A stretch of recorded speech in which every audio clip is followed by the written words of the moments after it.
Alors, nous venons de voir donc les articulations de la Convention collective nationale et nous allons faire un focus sur la classification. Donc d'abord, à quoi sert la classification? Elle sert pour l'entreprise à mesurer les compétences et les responsabilités inhérentes à un emploi, les missions durablement exigées dans cet emploi.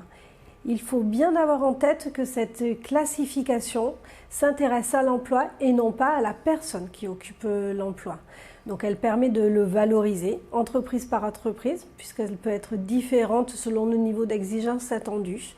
Il n'y a pas de grille de transposition entre cette classification et les classifications existantes aujourd'hui dans les conventions territoriales. Cette classification sert aussi à fixer les minima de rémunération. Donc on parle bien de minima. L'entreprise a toujours la latitude de définir une politique de rémunération à condition que celle-ci soit plus favorable que la convention collective nationale et qu'elle respecte bien sûr l'égalité de traitement. Donc nous allons voir plus en détail cette classification. Donc les grands principes, c'est un système, comme on l'a dit, de valorisation des emplois. Ce n'est pas une liste d'emplois possibles ni une liste d'emplois repères. Donc l'on retrouve d'abord des critères classants. Donc ces critères sont de 5 ordres. La technicité, l'autonomie, la responsabilité, le management et le relationnel. Ces critères permettent de se classer par degré. Pour chacun des degrés, nous aurons des points et l'addition de ces points définiront un coefficient. Ce coefficient que l'on retrouvera ensuite sous forme de palier qui permettra donc de définir la rémunération minimale. Donc nous allons définir un par un chacun des critères classants. Nous allons d'abord commencer par la technicité. Donc la technicité, c'est l'appréciation de la nature des tâches confiées, le degré de simplicité ou complexité de l'emploi, l'étendue des activités et le temps nécessaire d'appropriation. Le deuxième critère classant est l'autonomie, dans lequel on va apprécier la nature des instructions. Est-ce que l'on est sur des consignes précises, des directives générales? Quelles sont les conditions de surveillance et de contrôle? Le troisième critère est la responsabilité. Donc, quelles sont les responsabilités inhérentes à l'emploi en termes de risques potentiels et de contribution au développement de l'entreprise? Ce critère-là est classé en 2 sous-critères. D'abord le respect des normes, puis les enjeux économiques. Le quatrième critère classant est le management. Il permet de valoriser la nature du management, que ce soit de l'animation ou de l'encadrement, des personnes qui sont visées. Donc même si la personne n'assure pas de mission d'animation, on lui attribuera toujours 2 points sur ce critère-là. Et le dernier critère est le relationnel, dans lequel on va apprécier la complexité des échanges. Est-ce que c'est de l'information? Est-ce que c'est de la négociation? Et la nature des interlocuteurs. L'on va échanger avec des collègues, avec des supérieurs hiérarchiques, des fournisseurs, des clients. Donc nous allons maintenant voir chacun des critères classés par degré, qui donneront des points. Donc d'abord le critère de la technicité est classé en 5 degrés. Le premier degré, c'est l'exécution d'une ou plusieurs tâches simples qui nécessitent peu ou pas d'expérience. Le deuxième degré consiste en la réalisation d'opérations qualifiées, variées, qui nécessitent une expérience antérieure ou un temps d'appropriation. Le degré 3 consiste en la réalisation d'activités très qualifiées et fortement évolutives, qui nécessitent une maîtrise confirmée du métier. Le degré 4 de la technicité consiste en la capacité de conduire l'ensemble des activités complexes d'un domaine et qui nécessitent une maîtrise complète. Et enfin, le dernier degré, le degré 5, représente la responsabilité de l'ensemble des missions, y compris expertes d'un ou plusieurs domaines de spécialité. Pour chacun de ces degrés, l'on va attribuer 2, 4, 16, 38 ou 100 points. Le deuxième critère, donc l'autonomie, est défini en 4 degrés. Donc premier degré, c'est l'application des consignes précises, de procédures connues, sous surveillance et de contrôle fréquent. Le degré 2 est défini par des activités avec des instructions générales, sous surveillance et sous contrôle intermittent. Le troisième degré, c'est l'adaptation des méthodes dans le cadre d'objectifs définis, de directives générales avec un contrôle ou une appréciation a posteriori. Et enfin, le dernier degré, le degré 4, consiste en la définition de stratégies par délégation directe et l'évaluation à long ou moyen terme des résultats obtenus. Donc ces degrés pour le critère autonomie seront classés de 2, 7, 28 ou 100 points.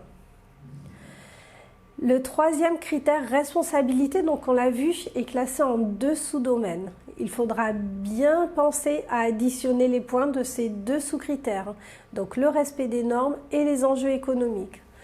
Pour le respect des normes, donc le degré 1 consiste en des exigences normatives faibles, simples et des conséquences limitées en cas de non-respect.